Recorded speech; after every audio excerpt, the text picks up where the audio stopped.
boa tarde, pessoal. Ano passado vocês estudaram retificadores de meia onda e de onda completa, que é um circuito muito parecido com esse aqui, né? A gente entra com uma onda alternada, passaria então por um diodo e esse diodo vai alimentar uma carga. E ele faz então que a tensão alternada que está aqui, ela se torne uma tensão próxima de uma tensão contínua aqui. Na nossa aula passada a gente começou a estudar retificadores controlados, e a gente viu que a gente consegue controlar agora o quanto de potência essa fonte aqui vai transmitir para a nossa carga, utilizando um tiristor, no caso um SCR. O SCR é um dispositivo de três terminais, desculpa. Tem o anodo, o catodo e o gate, ou gatilho.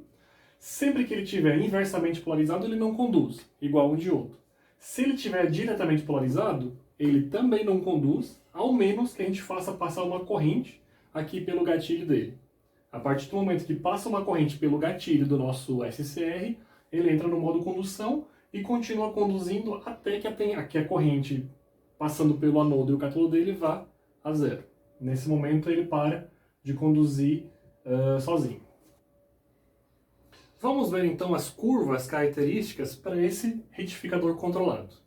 Então vamos supor que essa curva aqui em vermelho representa a tensão da fonte, da nossa fonte de tensão alternada, e ela tem uma tensão de pico igual a Vp, aqui representado em vermelho.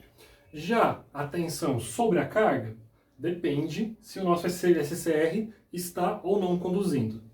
Então nessa primeira parte do ciclo aqui, a gente vê que a tensão da fonte é positiva. Isso quer dizer que o nosso SCR está diretamente polarizado.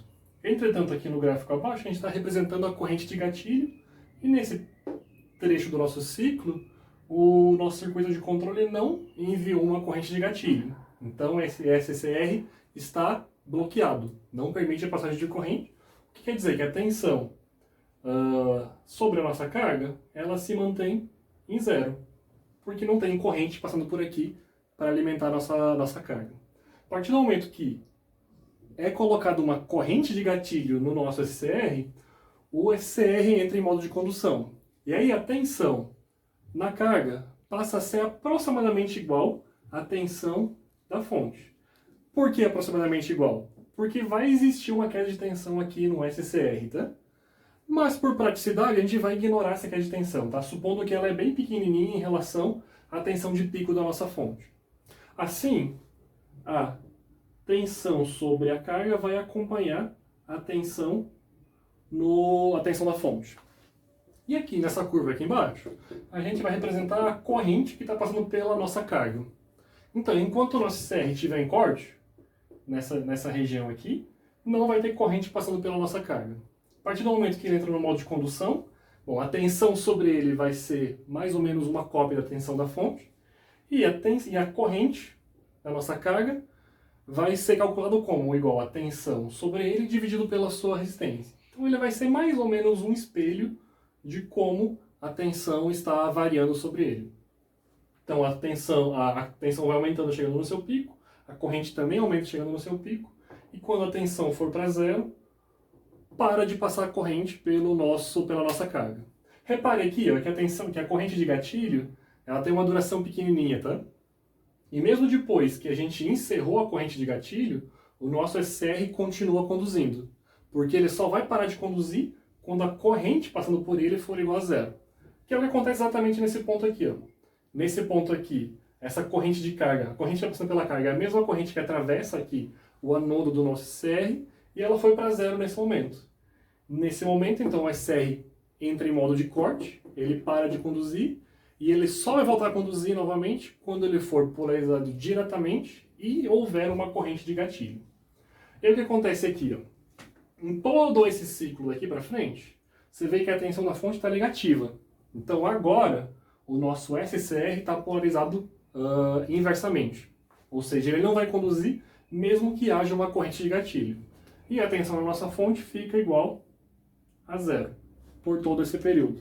O mesmo acontece pela corrente, né? A corrente vai se manter em zero enquanto o nosso SCR estiver inversamente polarizado.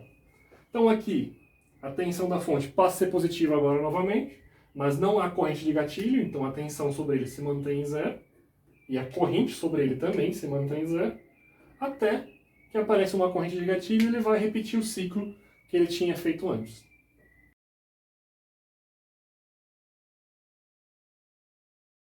Vamos então representar agora qual é a equação que nos permite calcular a tensão média da tensão de entrada com a tensão de saída. A tensão de entrada seria a tensão da fonte, que está alimentando o nosso retificador controlado, e a tensão de saída é a tensão sobre a nossa carga. Reparem que, em metade do ciclo de oscilação da nossa tensão de entrada, a tensão de entrada está positiva, e na outra metade do ciclo ela está negativa. Então essa parte positiva aqui vai anular a parte negativa, e a tensão média da nossa tensão de entrada é igual a zero.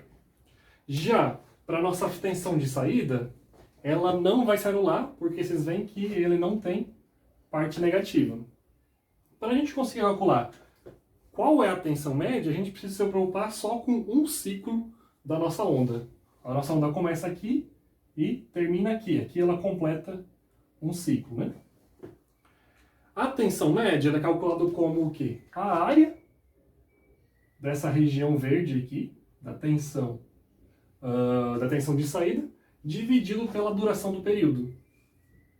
E aí, para isso, a gente vai encontrar a seguinte expressão, então, para a tensão média de saída.